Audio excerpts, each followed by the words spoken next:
Praise God. So, nung mga nakaraang linggo po, pinaksa po natin yung napakaliwanag na revelation nasa mata ng Diyos, sa paningin ng Diyos, kung ano yung masama at kung ano yung nakalulugod o mabuti. At yun nga po ay yung understanding, yung pagkaunawa natin sa kanyang plano, sa kanyang layunin. At yun po ay nakapokus una muna, higit sa lahat, ay sa ating spiritual na buhay. Sapagkat sa journey ng ating pag-aaral ay naniniwala po ako na lalong nakikita at lumiliwanag sa atin isipan na ang taglay ng bagong tipan na kung saan ay ang may akda nito ay ang Panginoong Hesukristo at ito nga po ay in-establish na niya at tinapos na niya yung lumang tipan ay walang iba kung hindi yung spiritual blessing. Amen po ba? Malinaw po ba yun habang tumatagal sa ating puso't isipan? Hindi ito madali sa isang tao na hindi agad ito napag-aaralan, nauunawaan. Dahil nga po, tayo po ay, sabi ko nga nung nakaraan, galing tayo sa matagal na panahon na tayo ay sumisimba at yung ating emosyon ay talagang ibinibigay natin at masasabi nating totoo yung ating paglapit sa Panginoon. Pero makikita natin na sa pag-aaral ng salita ng Diyos ay talagang ang taglay-taglay ng biyaya ng Panginoon. Wala na nga tayong gagawin. Tinapos na niya sa krus ang kaligtasan. Kaya lang, ang hinihiling nga po nito ay yung ating pananampalataya. At sa ating pananampalataya, ang source talaga ng pananampalataya ay yung nanggagaling ito sa salita ng Diyos, sa pakikinig ng salita ng Diyos, sa pag-aaral ng salita ng Diyos. At yun ay maunawaan natin ng maunawaan. Ibig sabihin, ang effort lang po talaga ng mga mananampalataya ay unawain at lubusang intindihin yung kapahayagan ng kanyang pagmamahal sa atin. Diba? Kaya nga sabi nung Daniel chapter 12 verse 10, yun daw inihula niya na ang mga talagang magpapakaputi, magpapakalinis at dadalisayin ay yung mga merong nakauunawa sa kalooban ng Panginoon. Kaya sabi doon, ang masama ay gagawa ng kasamaan at wala sa masama na makakaunawa. Sabi diyan, none of the wicked shall understand. But the wise, yun daw pong mga pantas, ay makakaunawa. So napakaliwanag po niyan, na makikita natin na yan po yung talagang mahalaga na matanim sa ating isipan. Sa mata ng Diyos, iba kasi po yung ang tingin ng tao, iba ang tingin ng Diyos. Para bagang sa panahon nung si Samuel ay pinapunta ng Panginoon sa pamilya ni David para i-anoint yung magiging hari, di ba? Kaya lang, si Samuel tumingin siya sa taas, di ba? Akala niya yun na yung i-anoint. Eh yun pala, ang i-anoint ng Diyos ay hindi nakikita sa tikas ng katawan. Bagaman si David ay talagang matikas din ng katawan. Pero yung mga kapatid niya, matatangkad. Yun yung karapat-dapat na i-anoint. Yun yung paningin at pananaw ng tao. Pero ang sabi ng Diyos, hindi yan. Kung hindi ang pinili nga niya ay si David. Kasi nga, ang tao tumitingin sa nakikita ng kanyang mata. Pero ang Diyos nakatingin sa espiritu, sa puso, sa isipan ng isang tao na yun yung karapat-dapat. At tayo ay nilinis at dinalisay ng Diyos doon sa ating isipan, sa ating puso. Pangalawa, kaya nga po sabi ng 2 Timothy chapter 3 verse 10. For thou hast fully known my doctrine. Yung aral, no? Anong susunod? Yung manner of life. Apektado naman yung ating pamamaraan ng pamumuhay. Pero dapat mauna muna yung doctrine. Kasi yun yung tamang magbibigay ng tamang manner of life. Pati yung purpose mo, makikita mo yung pinakalayunin ng Diyos, and then maging yung iyong pagtitiis, magkakaroon ka ng pananampalataya, magiging matyaga ka, magkakaroon ka ng pag-ibig, di ba? So, magkakaroon ng bunga kapag tama yung doctrine. Pag nauunawaan yung doktrina. Kaya, ang pinalalakas muna yung ating isipan, which is yung spirit natin. According to Ephesians 3:16 hanggang 19, ang pinalalakas ay yung ating inward man, yung ating inner man, at yun po yung ating isipan. At sabi nga ay, lumakad tayo sa pananampalataya, walk by faith and not by sight. Sabi ng 2 Corinthians 5:7, ang sabi ng Hebrew 11:1, yung mga bagay na hindi nakikita, which is the Word of God, yan ang ebidensya, evidence of things not seen. Sa ating buhay, ang ating pinakamataas na authority, hindi yung nakikita, hindi yung naoobserbahan natin, kung hindi yung salita ng Diyos, yung kanyang pangako. Habang tumatagal, nasasanay yung ating isipan, yung ating buong pagkatao, pati na yung ating physical ay naapektuhan na yung pinakamataas na authority o pinaniniwalaan natin kung ano yung sinasabi ng Diyos. Pastor, pagdating ba sa langit o sa kaharian ng Diyos, yun bang mga pamilya, mga asawa mo, yung mga kapartner mo sa buhay, yun po ba'y buo pa rin? Ang sabi ko, alam mo, merong ding nagtanong ang Saduceo sa Panginoon na merong ikang 7 magkakapatid na lalaki, yung panganay nag-asawa. Ang sabi doon, yung unang napangasawa, sa pagsasama nila, hindi nagkaanak, namatay yung panganay. Sa kaugalian ay pwede yung sumunod na kapatid ang mapangasawa. Pero ganoon din ang nangyari. Hindi nagkaanak, pagkatapos ay namatay, at pagkatapos ay sumunod yung ikatlo hanggang sa sumunod doon sa ika-4. Ang tanong ng mga Saduceo, pagdating sa kaharian ng Diyos, sino yung tunay na asawa? Alam niyo ang sagot ng Panginoon, nagkakamali kasi kayo sa pagkaunawa sa kasulatan. Di ba? So, mahalaga yung yung pagkaunawa. Ang sabi doon ng Panginoon, sa langit, hindi na mag-aasawa ni pag-aasawahin pa. So, di ba? Pagkatapos, meron din sinasabi ang Bible na wala ng babae, wala ng lalaki. Why? Kasi wala na tayo sa laman eh. Tayo ay nasa espiritu na. Ang isang malaking puzzle ay parang malungkot sa langit. Walang love life. Pero sa totoo lang, hindi nga lamang natin nauunawaan ang katotohanan na yan hanggang tayo ay naririto sa pisikal. Ang sabi ng 1 Corinthians chapter 15 verse 50, "Now this I say, brethren, that flesh and blood cannot inherit the kingdom of God." Sinasabi ko nga ito mga kapatid na ang laman at ang dugo ay hindi makapagmamana ng kaharian ng Diyos, ni ang kasiraan ay magmamana ng walang kasiraan. Okay, ito maraming nako-confuse. So itong laman, pisikal, at dugo, pisikal yan. Hindi po yan magmamana ng kaharian ng Diyos. Ibig sabihin, kasi nung araw, ang maliwanag sa ating isipan noon, ito yung mareresurrect. Sinasabi natin, ito rin ang mag-glorify. Pero pagka ganun, malaking kamalian kasi marami kang talatang mababangga. Dahil ang Romans chapter 8, ang sabi ng verse 30, "Moreover, whom He did predestinate," mga mananampalataya, "them He also called," mga tinawag, past tense na. "And whom He called," yung mga tinawag niya ng mga believers, "then He also justified," inaring ganap na. "And whom He justified," yung kanyang mga inaring ganap, "them He also glorified."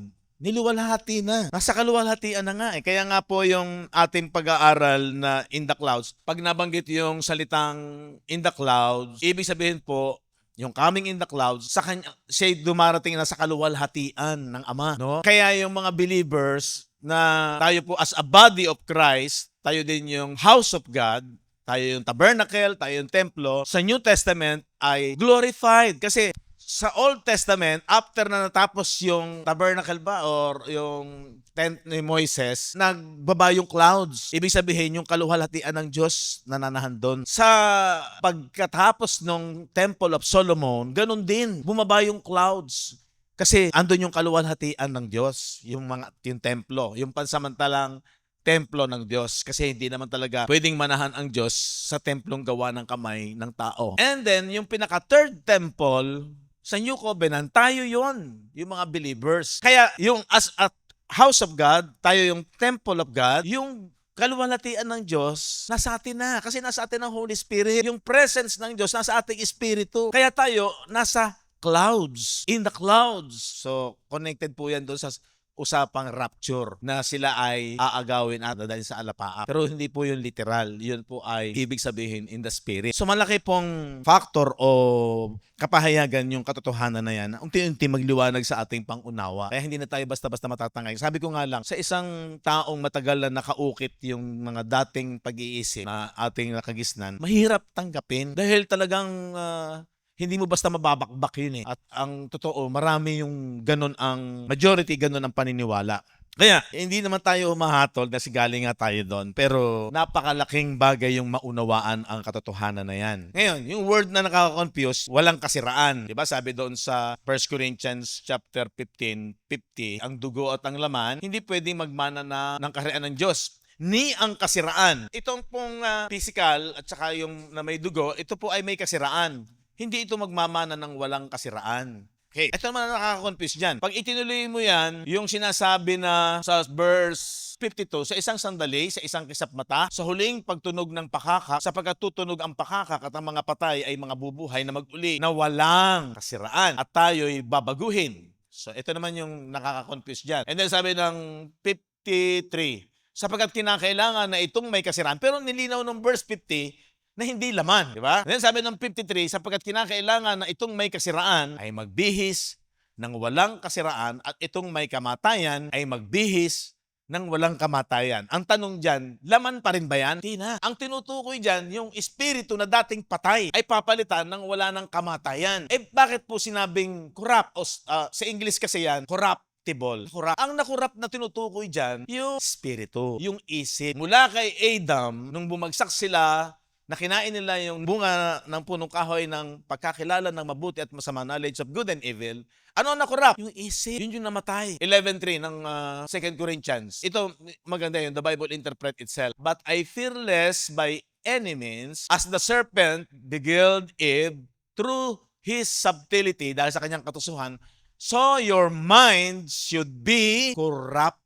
So, yan yung tinutukoy na nasira, nakurap. Yung minds ni Adam and Eve, nadaya, nakurap nung serpent. At yun ang pinangangamba ni Paul na yung mga believers that time, may mapagaya din kina Eva na yung kanilang isipan na walang malay ay dayain din ikurap. Ng mga maling doktrina, maling kaisipan. So sana maging maliwanag ito as time goes on. Na yung journey nung ating pag-aaral ay malinaw. Okay. Kasi nga parang nakaka-confuse me doon yung flesh and blood, hindi magmamana ng kaharian ng Diyos dahil may kasiraan. Kaya ang interpretation ng tinutukoy dito na nasira, yung physical pa rin, ay babaguhin. No. Ang tinutukoy na dito, yung spirit na dating patay at nakurap. Amen po ba? Sana habang tumatagal ay nagiging matibay tayo dyan. Kailangan maging matatag tayo dyan, matibay tayo sa pagkaunawa para lalo ninyong ma-appreciate yung journey ng ating pag-aaral. No? Kasi nga, yan ay hindi evidence of things not seen. No? Kaya pag sinabing, walk in the spirit and do not fulfill the lust of the flesh, marami at maging tayo nung araw, lagi nakapokus tayo sa physical, sa emotion, sa mga negative things na nangyayari sa atin, yung mga discouragement, no? And then gagamitin ang Bible para ma-encourage ka, para makamove on ka sa buhay. Walang masama. Pero pangalawang bagay lang yan. Yung mga devotional, nakasanayan natin yun eh. Pero hindi ako against yan. Pero ang pinakaunang paksa talaga or para i-apply yan is yung pong tagumpay na ginawa ng Panginoon sa ating inward man, sa ating spirit. Dahil inabolish na niya yung death. Kaya napaka-importanting ma-master natin yung gospel of Christ. He had abolished death. 2 Timothy 1:9 ba yun? And 10, no? Wala nang kamatayan. Ang huling gagapiin. Sabi dito sa Corinto, sa verse 23, 1 Corinthians 15:23, sapagkat kinakailangang siya'y maghari, si Kristo yon, hanggang mailagay niya sa ilalim ng kanyang mga talampakan ang lahat niyang mga kaaway. So yun yung kaaway. Yung mga religious leaders, yung mga high priests, yung against sa gospel. Okay. And then verse 26, ang kahuli-hulihang kaaway na lilipulin ay ang kamatayan. Diba? Ano yung kaaway na lilipulin na kamatayan? Unang-una, yung mga religious leaders ng kautusan. Kasi sapagkat yung kautusan, ang ministry ng kautusan is death. Bakit? Kapag ikaw ay nasa kautusan, ang kabayaran ng kasalanan, kamatayan. Tinapos, ang katapusan, makinig kayo magaling, bakit naging future?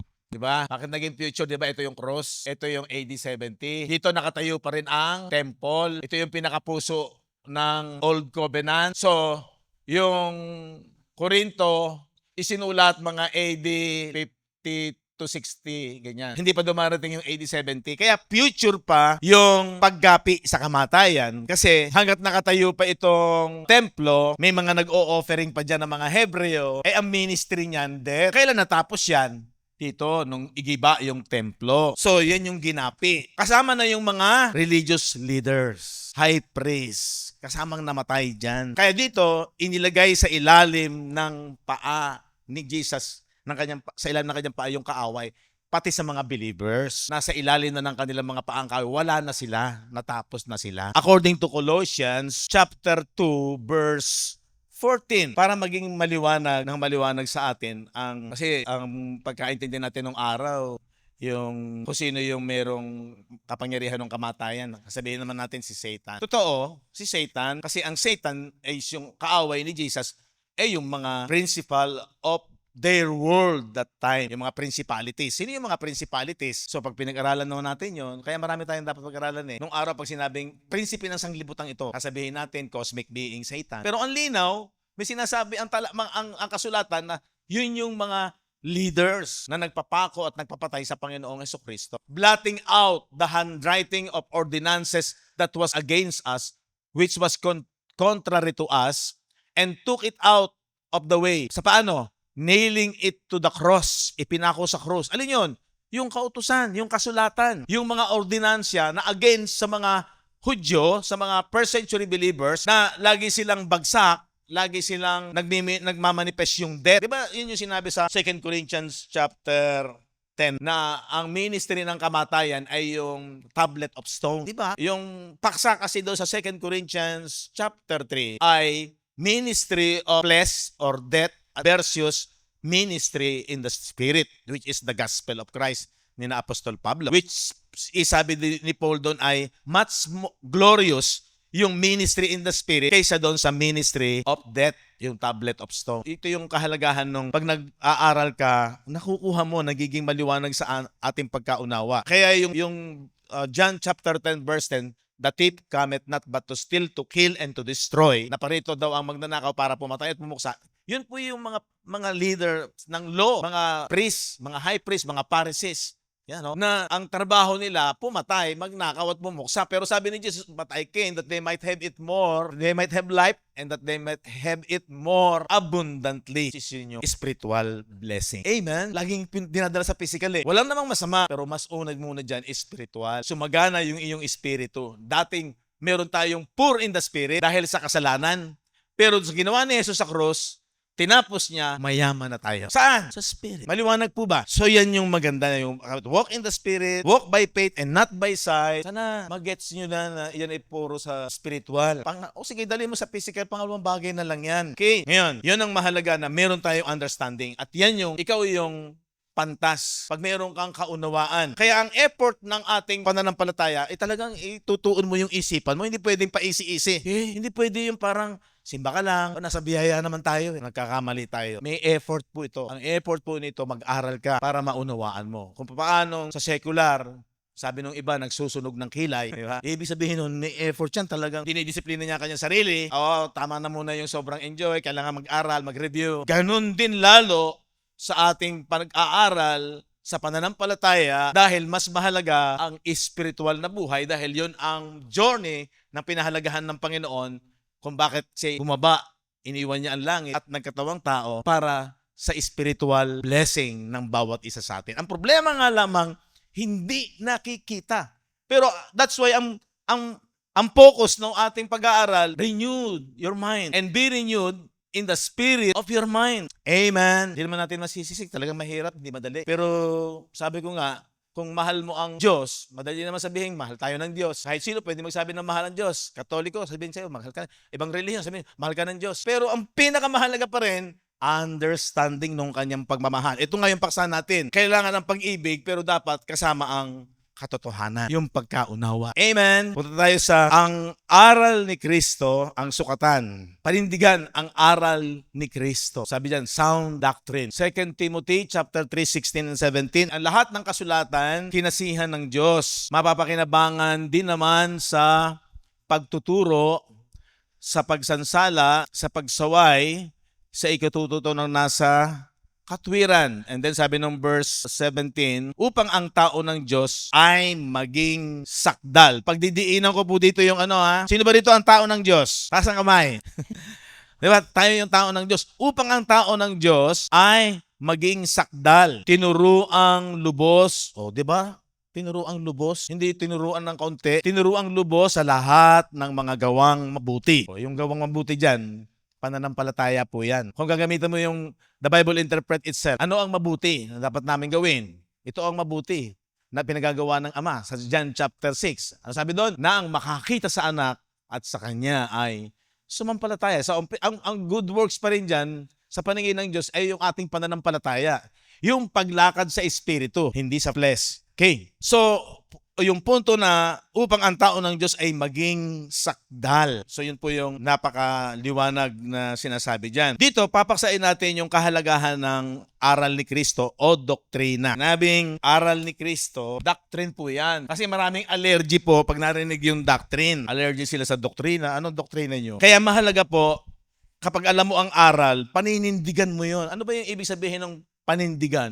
Hindi ka pwedeng alisin, hindi ka pwedeng sirain. Naninindigan ka. Matibay ka. Kahit pa marami sila, dahil alam mong totoo, naninindigan ka. So, importante po yun. Dahil maliwanag sa pangunawa mo. Okay? Ang doktrina po daw ay hindi isang option lamang sa buhay. Sabi diyan, ang panlilinlang ngayon, sinasabi ng marami pang simbahan, huwag na yung doktrina. Pag-ibig na lang. Mag-ibigan na lang tayo. Doon natulugod ang Diyos. Wala namang masama sa pag-iibigan. Pero ang totoo, sabi ng iba, yung daw doktrina, nagdudulot lamang ng division. No? Pero ano ba sinasabi ng kasulatan? Ang sinasabi ng kasulatan, so una, panindigan ng aral ni Kristo. Sabi nga, ito ay, ano ang kahalagahan nito? Una, ang doktrina ay pamantayan ng katotohanan. So pag sinabing pamantayan ng katotohanan, sulat ko na lang siguro. Ang doktrina ay dito sa kabila. Number 1 is pamantayan ng katotohanan. Basahin natin yung ikalawang Juan, chapter 1, verse 9 to 11.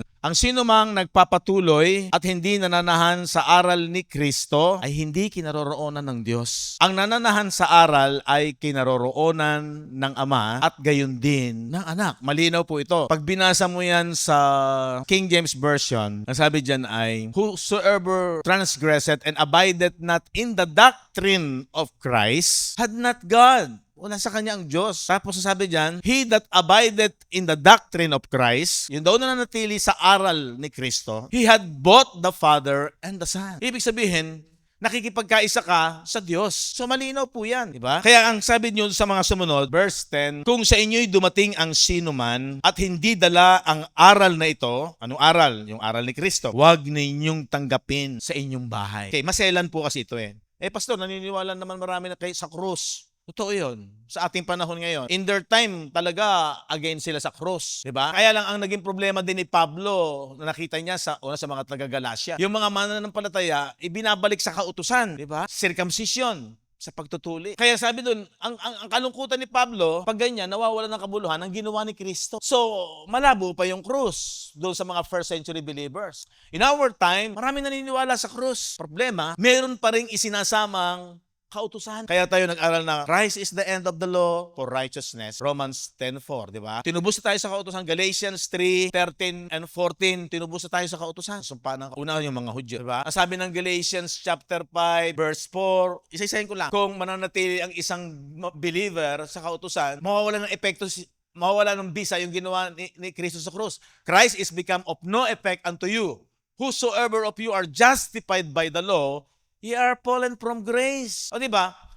Alam mo nga yung krus, pero andun ka pa rin sa kautusan. Di ba malaking kaginhawahan na sa buhay natin na tayo ay naunawaan natin, meron na tayong understanding, wala na tayo sa kautusan. Diba? Pangalawa, ano yung problema pang nangyayari? Yung krus, iniya-apply sa physical. Yung sinasabi ng by His stripes, ye are healed. Ina-apply sa physical. Saan yun dapat i-apply? Sa spiritual. Kasi ang namatay, yung espiritu. Ang naging sakit, naging cancer, yung sin in the flesh. Kaya yun ang inoperate. Kaya mauunawaan mo yung circumcision of Christ. Paano natin maintindihan yung circumcision of Christ? Yung masamang hilig ng laman, the body of sin, done away, iwinaksi. Paano iwinaksi? Doon sa krus, yung nirepresent ni Jesus sa kanyang flesh, yung bawat tao na mayroong kasalanan nananahan sa kanyang laman. Diba? Anong ginawa? Yun ay pinako, namatay, inilibing. Kaya in the sight of God, in the spiritual realm, legit po yun, tinapos na yung cancer, yung sin in the flesh. Yun yung sakit. Yun yung nagdudulot ng kamatayan. Saan? Sa espiritu. Kaya namatay yung espiritu ni Adam and Eve, gawa ng knowledge of good and evil. Lo po yun, ang pagkaalam ng mabuti at masama. Anong relate nun? Yung Romans chapter 7. Pag binasa mo yung Romans 7, inisa-isa doon na nalulugod yung kanyang isipan sa kautusan. Mabuti yung kautusan. Pero mayroong kontra. Ano yung kontra?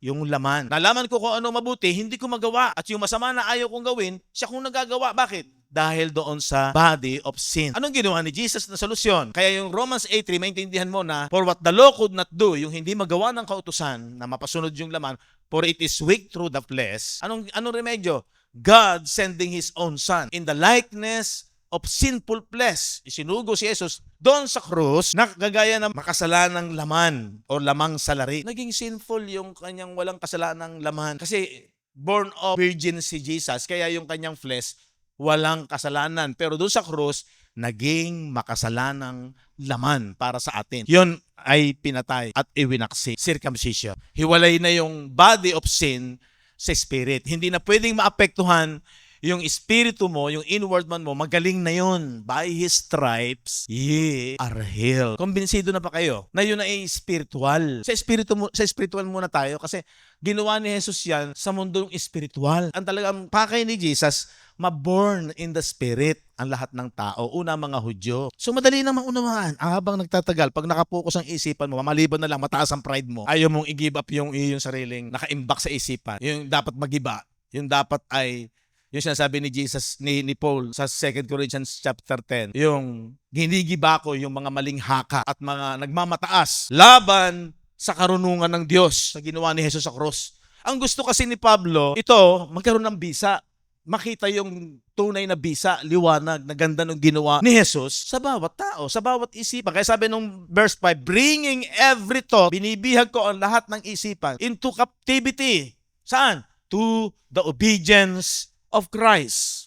Yung cross, yan yung obedience ni Christ. Hindi obedience natin yan. Ang daming error doon. Kailangan sumunod tayo kay Kristo. Ano naman yun? Sa kautusan na naman. Huwag kang gagawa ng ito, ganyan. Walang masama. Balik ka naman doon sa 2 Timothy 3:10. Pag nauna yung doktrina na spiritual yan, pati yung manner of life natin, habang nabubuhay ka, nagkakaroon naman ng pagbabago. Nagiging maayos yung manner mo, yung ugali mo. Pero dapat tamang pagkaunawa sa aral ni Kristo. Bakit? Kasi nga po, ang laking role nung sinasabi na kung nananatili ka sa aral ni Kristo, ang Diyos nasa iyo. Pero kung pag wala sa iyo ang aral ni Kristo, may danger. Although sinasabi natin, ayaw nating humatol, pero pag pumokus tayo sa sinasabi ng salita ng Diyos, may danger, may panganib. Amen po ba? Okay, so yun po. Una, pamantayan ng katotohanan. Yung aral ni Kristo yung sukatan, hindi yung tradisyon, hindi yung emosyon, hindi yung damdamin. Mahal na mahal ka ng Diyos, pero wala ka namang pangunawa, ayaw mo magtiyaga sa pag-aaral, puro ka feelings. Feelings, nothing more than feelings. Puro ganon, puro feelings ka lang. Feel na feel ko pag-ibig niya. Kulang ka naman sa unawa. May problema po ba doon? May problema po doon kasi pag binatayan natin ang salita ng Diyos. So, hindi damdamin. At ang sabi doon, pag umalis ka sa aral, wala ka sa Diyos. Kaya ang babala, huwag mong tanggapin, huwag mong entertainin. Huwag mo naman sabihin, ayoko sa'yo. Hindi, kaibiganin mo, pero huwag mong entertainin, huwag mong tanggapin yung kanyang aral. Kasi meron kang pinaninindigan sa'yo, meron kang tinatayuan sa'yo na ayon sa sinasabi ng salita ng Diyos. So yun ang babala, huwag tanggapin, huwag mong entertainin sa iyong isipan. Sabi ng verse 10 to 11, if there come any unto you and bring not this doctrine, receive him not into your house, neither bid him Godspeed. For he that biddeth him Godspeed is partaker of his evil deed. Kung sa inyo dumating ang sino man na hindi dala ang aral na ito, huwag ninyong tanggapin sa inyong bahay at huwag ninyo siyang batiin. 11, sapagkat ang bumabati sa kanya, nararamay sa kanyang masasamang gawa. Nadadamay ka, diba? Nararamay sa kanyang masamang gawa. Okay, tuloy natin. Ano makikita natin dito? Sabi ng 2 Timothy 3:14, dapat manatili ka sa mga bagay na iyong pinag-aralan at sa pinagkakaroonan mo ng katunayan. Ba? Yun yung andun ng katunayan. Yamang nalalaman na mo kung kanino mo nangatutuhan. Ito yung bilin ni Pablo kay Timoteo. Manatili ka. Sabi diyan, but continue thou in the things which thou hast learned and has been assured of. Yun sabi, manatili sa mga bagay na iyong pinag-aralan. So ano yung punto? Ang doktrina, ang bakod. Pag sinabing alam niyo naman yung bakod, hindi po yung ngipin. Kung walang bakod, papasok ang lobo. Sino yung lobo? Yung maninila. Para sirain yung paniniwala mo. Diba? Kaya pag hindi ka matibay at wala kang matibay na pangunawa, wala kang bakod, mapapasok ka nung lobo, maninila. Kaya sabi diyan, ang doktrina, ang bakod, mahalaga po yung doktrina. Ang doktrina ay gamot sa maling aral. Tama po ba? Yung doktrina, gamot sa maling aral. Ang hirap na tayo nanatili na matagal na panahon sa maling aral. Pero nagpapasalamat ka dapat sa Diyos. Dumating sa iyo ang tamang aral. 2 Timothy chapter 4 verse 3 to 4. Sapagkat darating ang panahon na hindi nila titiisin ang magaling na aral. Di ba? Kung hindi pagkakaroon nila ng katinantainga, ay magsisipagbunton sila ng kanilang sariling ng mga guro ayon sa kanilang sariling mga masasamang pita. So ang hahanapin daw nilang guro, ayon sa kanilang mga masasamang pita. Ano ba yung masamang pita na yan? Immoral ba yan? Yun kasi ang dating sa marami, di ba? Verse 4. At ihihiwalay sa katotohanan ang kanilang mga tainga at mga ibabaling saan? Sa katha. Ito yung hindi maganda. Yung dadalhin tayo doon sa maling katha o yung mga man-made theory, yung mga sariling prinsipyo, mga sariling pananaw, filosofiya ng tao, karunungan ng tao. Dati tayo ganon. Sa filosofiya tayo ng tao. Ang sabi dito sa Titus chapter 2 verse 1, magsalita ka ng mga bagay na angkop sa magaling na aral. O diba? Ang isang mangangaral, tayo mga mananampalataya, kaya tayo ay nai-equip ng katotohanan ng aral ni Kristo, tayo lahat gagamitin tayo. The best is, nakalulugod sa Diyos na ang ating ipinapahayag ay katotohanan na aral, magaling na aral. Kasi, unang-una, ano ang problema sa sinasabi ng 2 Timothy? Hindi titiisin ang magaling na aral. Bakit hindi titiisin? Unang-una, alam niyo, yung laman against, yung laman nahihirapan, boring. Kaya parang mahirap yung katotohanan. Hindi titiisin ang magaling na aral, sabi ng verse 3. Gusto nila yung masarap pakinggan. Ano masarap saan? Sa laman, sa emosyon, yung sa pakiramdam. Yun ang gusto nila.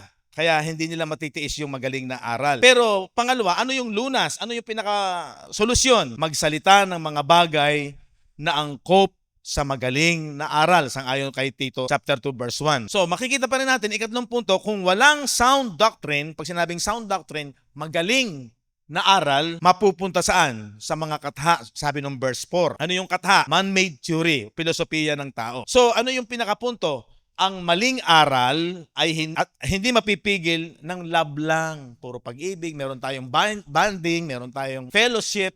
Walang masama po doon. Pero pangalawang bagay lang yan. Tandaan nyo, pangalawang bagay lang yan. Yung ating fellowship, yung bonding natin. Ang unang-una muna, yung tamang aral o yung magaling na aral. Kasi hindi daw mapipigil nung love lang, yung pagmamahalan natin, yung samahan natin, yung maling aral. Ang makapipigil lamang sa maling aral, ano? Yung tamang aral o yung magaling na aral. Gets niyo po ba? Amen po ba? Di ba? Papakahalaga nung tama yung aral. Sumunod, ang doktrina o aral ay gamot sa maling aral. So yan yung napaksa natin. Hindi mapipigil nung love lang, nung bonding natin, nung samahan lang, yung maling aral. Kung hindi ang makapipigil sa maling aral, yung magaling na aral o yung tamang aral. And then number 3, ang doktrina ay para sa paglago at pagiging sakdal. Sa English yan ay ano? Perfect. Hindi naman po yung perfect ng ating ugali. Tinutukoy dito na perfect, yung pagkaunawa in the spirit. Yung ating espiritu, perfect na. Yun po yung unang-una para hindi tayo nako-confuse. Kasi pag in-apply mo yan sa physical, ay wala makakaganap na ma-perfect tayo. Okay? 16 and 17 ng 2 Timothy, ang lahat ng kasulatan ay mapapakinabangan sa pagtuturo, sa pagsansala, sa pagsaway, upang ang tao ng Diyos ay maging sakdal. Perfect. Pero pag in-apply mo yan sa physical, wala magiging perfect. Totoo po ba yun? Ang tinutukoy dyan na perfect, yung ating pagkaunawa sa ginawa ni Kristo, yung ating espiritu, righteous na, matuwid. So mahalaga yung understanding para makita mo yung kasakdalan. Yung sinasabi ng Ephesians chapter 4 na, let us go unto perfection. At iwan na natin yung mga pasimulang aral, kautusan, according to the flesh. Yung bautismo, yung laying of hands, diba? Yung dating pananampalataya, yung dating nilang alam, iwan na yan. And let us go unto perfection. Ano yung magdudulot ng perfection?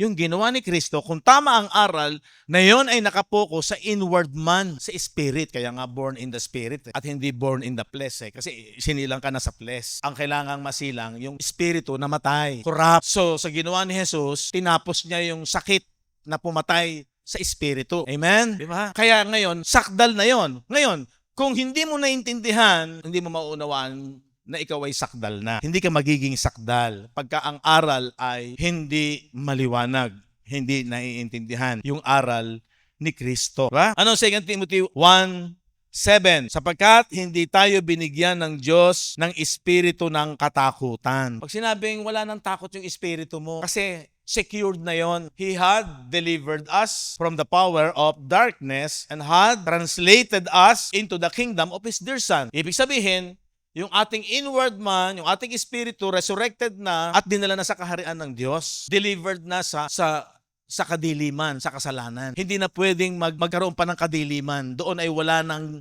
gabi. Ayan yung mga salita na hindi agad natin maunawaan. Yung palang wala ng gabi, wala ng darkness. Yung ating inward man, nasa liwanag na yon. Wala ng kamatayan. So, sakdal na yon. Diba? Kaya, meron ka ngayong pag-iisip na matino. Sabi ng 2 Timothy 1:7, sapagkat hindi tayo binigyan ng Diyos ng espiritu ng katakutan. Wala ka ng takot doon. Secured ka na. Kung hindi ng kapangyarihan at ng pag-ibig at ng pag-iisip na matino. Matino po ba kayo? Sino ba rito hindi matino? Pangit pa. Diba?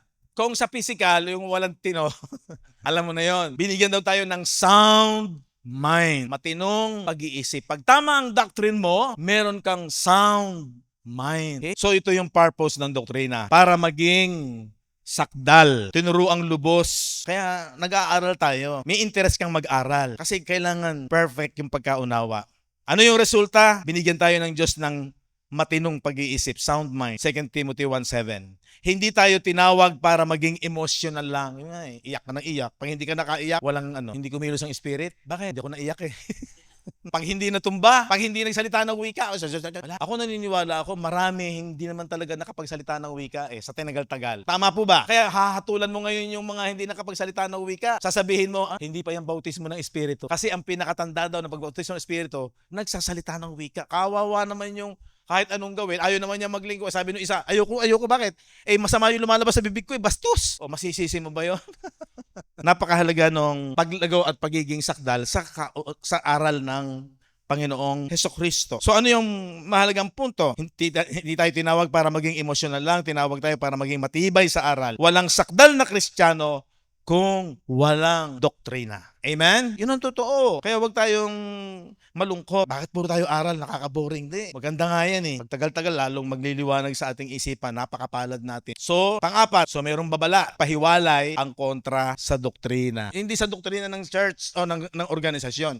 Kailangan yung sa doktrina ng salita ng Diyos. Basahin natin yung Romans chapter 16 verse 17 to 18. Ngayon, ipinamamanig ko sa inyo mga kapatid, tandaan ninyo yung mga pinanggagalingan ng pagkakabahabahagi at ng mga katitisuran laban sa mga aral na inyong napag-aralan at kayo'y magsilayo sa kanila. Humiwalay kayo sa kanila. Sa buhay mo, ilayo mo, ihiwalay mo. Yung nagkokos ng pagkabahabahagi. Verse 18, sapagkat ang mga gayon ay hindi nagsisipaglingkod sa Kristong Panginoon, kung hindi sa kanilang sariling tiyan. Ayan. At sa pamamagitan ng kanilang mabuting pananalita at mainam na mga talumpati, ayun yun di ba? Yung mahusay sa public speaking, mahusay magkiliti ng emosyon, pakikiligin ka. Pero, sabi diyan, dinadaya ang mga puso ng mga walang malay. Sabi diyan, isa pang verse, Jude chapter 1, verse 16, 19. Ang mga ito ang nagsisigawa ng paghihiwalay. Yun daw ang nagkukos ng division. Malalayaw na walang taglay na espiritu. Ibig sabihin, wala talaga sa kanila ang Panginoong Hesukristo. Di ba sabi ng Romans 8:9? Kung wala sa inyo ang espiritu, wala talaga hindi kayo kay Kristo. Ang mga ito yung mga mapagbulong. Sinabi mapagbulong. Mga nagrereklamon pa sarili, parang may binubulong sa kanyang sarili. Mga madaingin na nangagsisilakad ayon sa kanilang masasamang pita at ang kanilang bibig ay nagsasalita ng mga kapalaluan. Nagpapakita ng galang sa mga tao dahil sa pakinabangan. Ito yung iba yung kanilang interes, di ba? Ngunit kayo mga minamahal, sabi ng 17, ay alalahanin ninyo ang mga salitang ng unay sinabi ng mga apostol ng ating Panginoong Hesukristo. Kung paanong sinabi sa inyo magkakaroon ng mga manunuya, yung mga umuusig sa huling panahon na nagsisilakad ayon sa kanilang masasamang pita. Ano yung pita rito? Yung sariling interes, yung sarili nilang gusto mangyari. Ang mga ito ang nagsisigawa ng paghihiwalay, malalayaw na walang taglay na espiritu. Okay, punta tayo sa pagbubulay. Tanda ng maling tao. Nagsasalita sila ayon sa kanilang nasa. Ano yung gusto nila? Hindi talaga ayon sa aral. Hindi talaga sa tamang doktrina. Hindi nila ma-give up. Ito yung minsan pinag-usapan namin. Mayroong naniniwala, pero hindi maituro. Bakit hindi maituro? Takot. Kasi baka iwanan sila ng kanilang mga miyembro. Diba? Takot. Kasi ando na sana, nagpapasimula na sana sa katotohanan. Pero nung mayroong nakapagbulong, nako, delikado yan. Yung aral na yan, marami ang nagiging dulot ng division, no? Yung daw ang nagkokos ng division, yung aral na yan. Kaya ang nangyayari, natatangay si pastor, hindi na niya itutuloy yung aral. At hindi na niya talaga kompletong ipapahayag. Bakit? Natatakot siya, mawalan siya ng miyembro o kakampi. Favor, financial. Kaya ang problema rito, baka mangyari yung tigil na muna yung aral na yan. Bakit? Humina pinansyal. Humina daw ang pinansyal. So, saan nakatutok? Hindi sa tamang aral. Saan? Yun yung pita. Nakuha niyo po ba? Yung pakinabang. Okay? So, iba yung kanilang goal. Sabi diyan, nagsasalita sila ayon sa kanilang nasa, hindi ayon sa aral. Pangalawa, ginagawa nila, nagdudulot yun ng pagkakabahagi. Talagang yun ang nagdudulot ng pagkakabahagi. Hindi yung ang takot kasi ng mga kongregasyon, magkakaroon ng pagkakabahagi pag itinuro mo yung mga tamang aral. Doon sila nakapokus. Hindi sila nakapokus na ang pinag-uusapan sa reconciliation ay ang Diyos. Relasyon saan? Sa tao. Sa ginawa ni Kristo sa krus, nagkaroon ng mystery of reconciliation.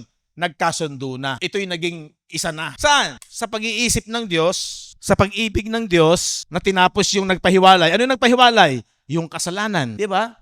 Kaya nagkaroon ng pagkakasundo. Ngayon, kung merong bisa pa ang kasalanan, karamihan sa mga simbahan, meron pang bisa ang kasalanan. Meron pang condemnation, meron pang pananakot. Diba? Pero totoo nun, pag inunawa natin ng lubusan, pag maliwanag sa iyo ang doktrina nung ginawa ni Jesus sa krus ay reconciliation, at hindi niya ituturo yon dahil ang mangyayari, kasi matagal lang nakaukit sa maraming mga tao na yun ang kanilang naunawaan. Pagkatapos babaguhin mo, edi natatakot siya ng division ng tao. Hindi siya natatakot na ikinokos niya ay ang division ng Diyos at ng tao. Doon sa tamang doktrina, nakikita na yun ang mag-unite sa tao. Sa tamang kapahayagan nung ginawa ni Jesus sa krus ng Kalbaryo, tapos na ang kautusan, tapos na ang bisa ng kasalanan, abolish ng death, yan ay sa espiritu, sa espiritual na aspeto ng buhay at hindi sa pisikal. Sa takot na ayaw niyang mawala ang tao. Pero ang totoo, pag nanatili siya sa maling aral, maling doktrina, siya yung nagkokos ng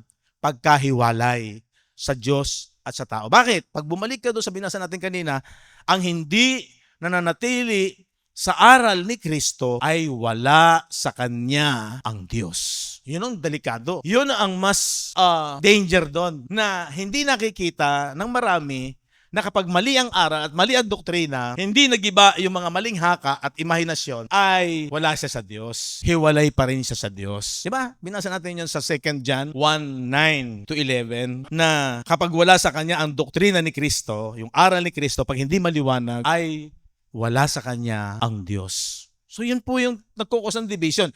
Yun yung sinasabi ng Romans 16:17 and 18 na yung mga tao na nagkukos ng division, yun yung mga tao na hindi nagtuturo ng tamang aral at tamang doktrina. Amen po ba? Kaya sabi dyan, I beseech you brethren, mark them. Tandaan niyo yung nagkukos ng division. Anong division? Sa Diyos at sa tao. Hindi yung grupo ng tao. Kaya marami ayaw ng doktrina eh. So ang gusto pa rin nila, yung pita nila. Sa tayo pa rin na magkasama. Walang iwanan. Sarap pakinggan. Pero ang danger, tama ba ang aral? Magkakasama nga kayo, hindi nga kayo naghihiwa-hiwalay. Wala naman ang Diyos. Kasi ang Diyos sumasama sa tamang pagkaunawa. Siguro kung maintindihan nyo ngayon, yung sinasabi ng Daniel, yung wicked, walang understanding. Pero yung mga pantas, nasa kanila ang pagkaunawa. Amen? Ephesians 4:15. Sabi dyan, kundi sa pagsasalita ng katotohanan na may pag-ibig, pasinin niyo po yun, katotohanan, tamang aral, may pag-ibig. Hindi pag-ibig lang. Kundi sa pagsasalita ng katotohanan na may pag-ibig ay magsilaki sa lahat ng mga bagay sa Kanya. Ibig sabihin, lumago, na siyang Pangulo sa makatwid, baga ay si Kristo. O diba? Kailangan magkasama yung pag-ibig at saka yung katotohanan. Sabi dyan. So hindi po magkasalungat ang pag-ibig at doktrina. Sangayon sa Ephesians 4:15. So ito yung tanong sa atin. Nananatili ba tayo sa aral ni Kristo? Diba? Sabi ng 2 John chapter 9, ang nananatili sa aral ni Kristo, nasa kanya ang Diyos. Tinitiis ba natin, sabi ng 2 Timothy 4:3, tinitiis ba natin ang magaling na aral? Yun. Diba? Kailangan, pag sinabing tinitiis, talagang paninindigan mo yan kasi kahit hindi mo nararamdaman, hindi mo gagamitin ng yung emosyon. May time na parang kawawa ka. Pero yung isip mo, yung paninindigan mo sa katotohanan, mananatili yun. Diba? Kaya nagkakaroon ka ng pagtitiis sa magaling na aral. Sumunod, ginagamit ba natin ang kasulatan para maging sakdal sa kaalaman? Diba? Sabi ng 2 Timothy 3:17. Sabi ng verse 14, ngunit ikaw, manatili ka sa mga bagay na iyong pinag-aralan. So yun po yung pinakamagandang gagawin natin. Lumalago ka na, nananatili ka pa sa iyong pinag-aralan, sa iyong naunawaan. Amen po ba? Bless po ba kayo?